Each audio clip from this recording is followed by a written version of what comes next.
La Journée mondiale de lutte contre la drépanocytose rappelle la mobilisation de tous les acteurs engagés pour la cause de santé publique auprès des personnes, des États, des sociétés. Et pour cette édition 2022, l'occasion pour nous de rappeler le bilan de notre action depuis aujourd'hui 2 ans. Nous n'avons pas vocation à intervenir sur un grand nombre de patients et nous ciblons notre action en faveur des personnes précaires.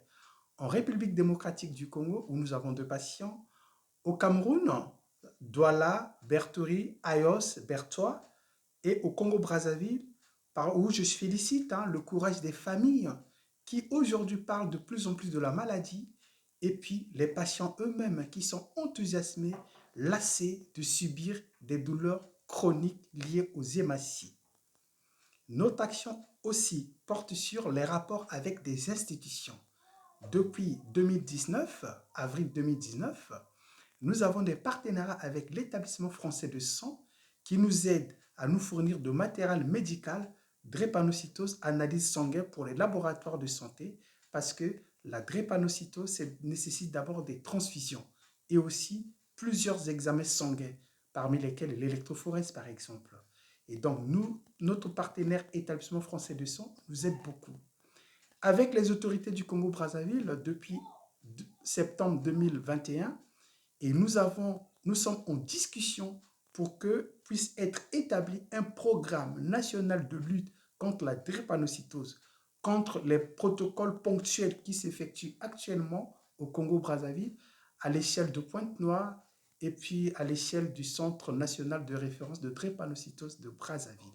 Dans notre action avec les autorités au Congo-Brazzaville, c'est pousser les autorités à adopter un véritable programme national par voie réglementaire.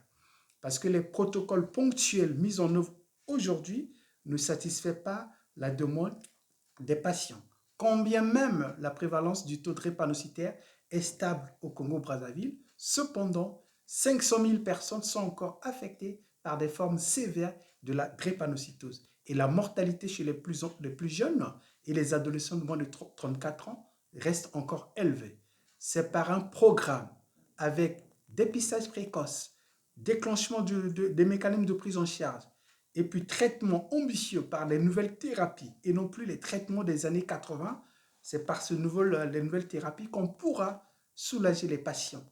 Parce que les traitements classiques à base de hydréa, d'acide folique, tout ça, ce ne sont que des calmants. Ça ne traite pas la racine due à l'affection de l'hémoglobine.